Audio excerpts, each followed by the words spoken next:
Alrighty. We're back, and I hadn't given today's video too much thought.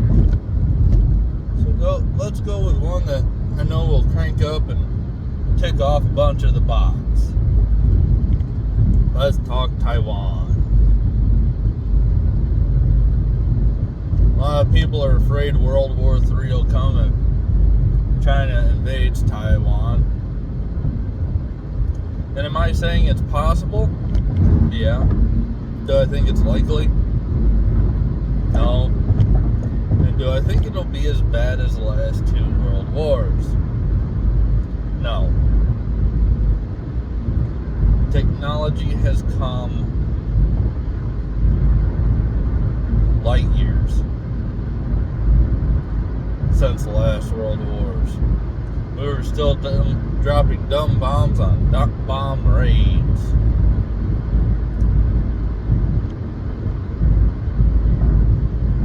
Would a world war be a good thing? Oh, heavens no. Would lots of people die? Yes, they would. Would the amount of civilians die that died in the last two world wars? No. That's a simple no.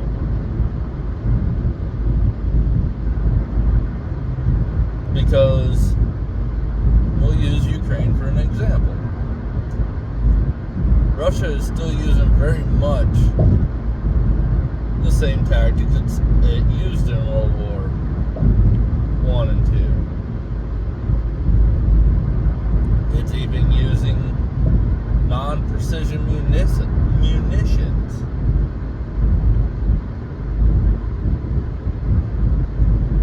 And yeah, there's civilian collateral, but not to the degree. And they're doing it intentionally. If World War III kicks off, and I'll pray with everybody out there that it don't. It's the last thing I want to see happen.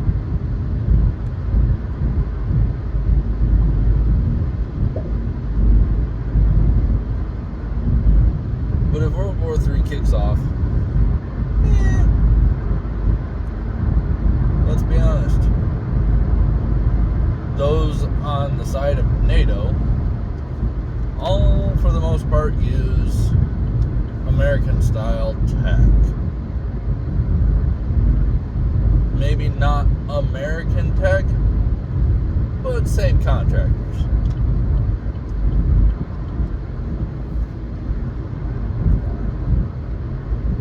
So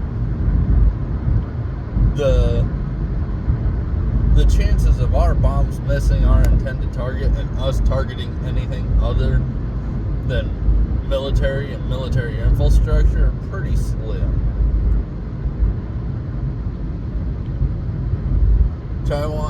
China and Taiwan get into it, we're obviously going to get pulled in. We've got too many agreements, and yeah, that would be a flashpoint for World War III. So let's look at the teams. You've got Taiwan, USA, the rest of the Asian continents, or Asian countries, not continents.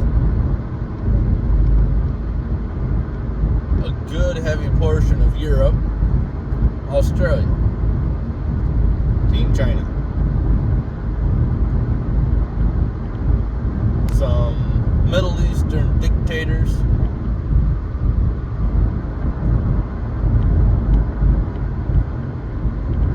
Russia, and North Korea. North Korea is at this point barely a speed bump for South Korea.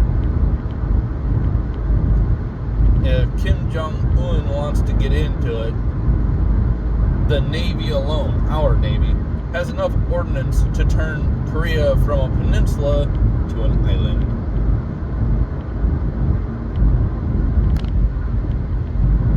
Kim Jong-un is not a threat. His ballistic missiles theoretically could hit mainland U.S. if not for our interceptors. Japan, it's at more of a risk when it comes to North Korea. Not much.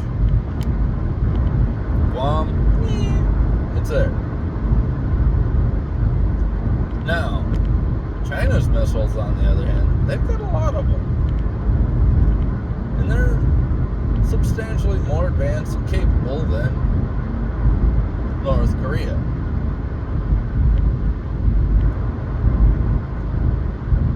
And they might hurt a few people.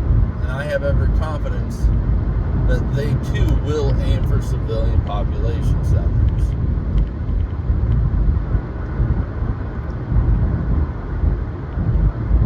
And I think that's part of the reason why, if they do decide to jump, and I'm praying they don't, but if they do, we have to step in.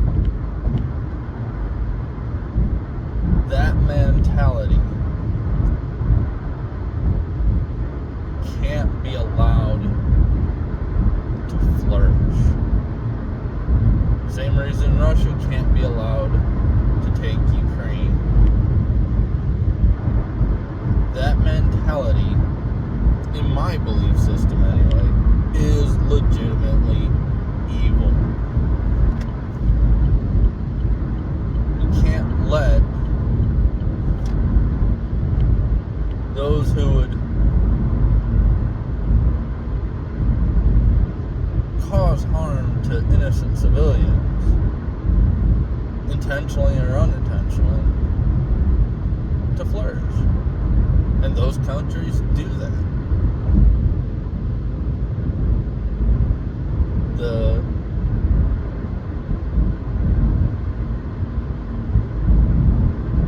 I'm getting off topic. Anyway, back to China and Taiwan.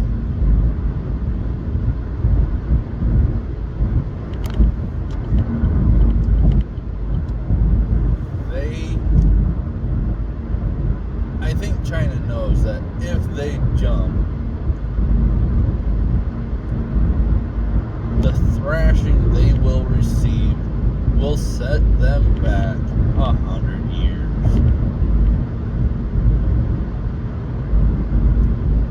Their tech, it's reasonable if what they say is to be believed.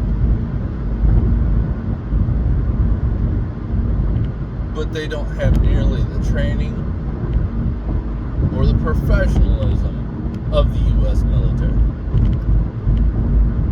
Their Navy is not nearly as dangerous as they want to make it sound. They count just about every water-faring vessel in their waters, civilian and non-civilian, as a military vessel.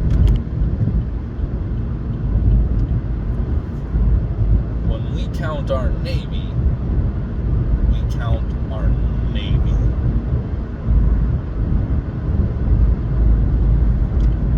And even when you don't count, or even when you do count every vessel they can,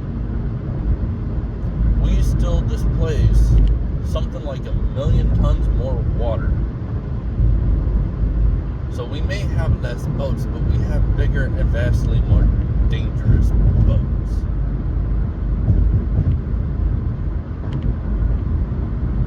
And if we do get into a conflict, we will get hurt. But that's the same in any fight. It's not a one-sided affair. But we will win. And we will win handily. The military can and will win that fight every day of the week. And I've just talked to Navy so far. Air Force. I'm not going to leave you out of this one.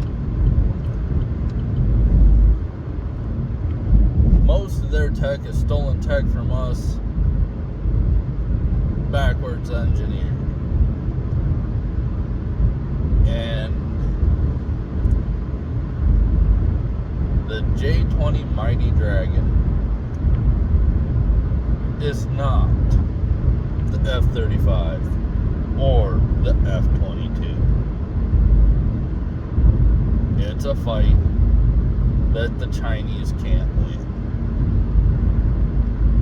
Will we take losses? Yes. Will the Chinese be utterly decimated? Yes.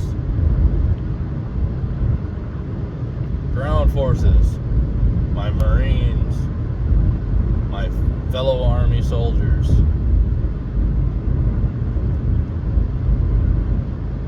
we are by far one of the most professional militaries in the world. Our men fight not because they were told to,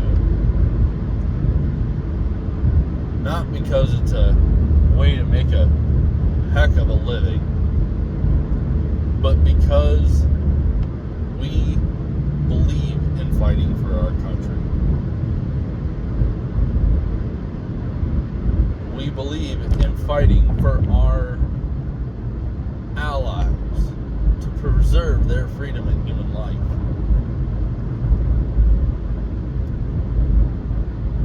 That alone makes our forces more dangerous. We truly stand on the moral high ground, and we are willing to fight for it. That being said, we are also better equipped, better trained, and vastly more dedicated. There may be some fanatics in the Chinese military,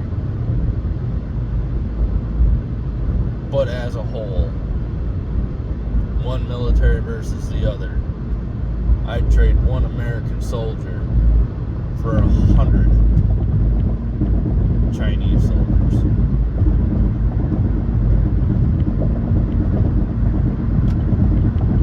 And I'd have confidence that we could take it.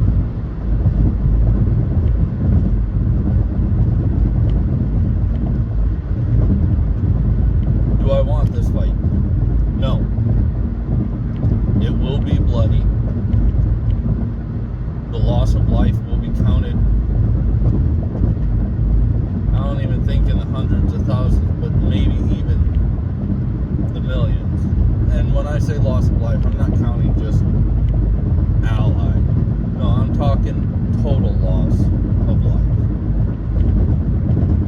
I'm betting it will be calculated in the millions rather easily. We as humans are rather gifted at ending life, and the loss of life will be catastrophic.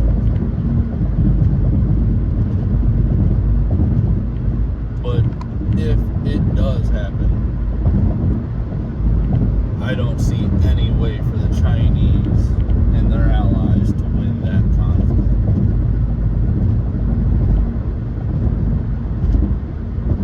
That being said, if I continue this video, I have a feeling I'll just start talking in circles. Am I the most educated in this realm? No. But I pay attention. I served in the military. I've paid pretty close attention to what is out there regarding the Chinese, both sides of it. I paid attention to the Chinese claims. I've paid attention to what our side claims. And I don't think the Chinese are as good as they say they are. Much like Russia. If Russia was half the military it claimed to be prior to the Ukraine war, it should have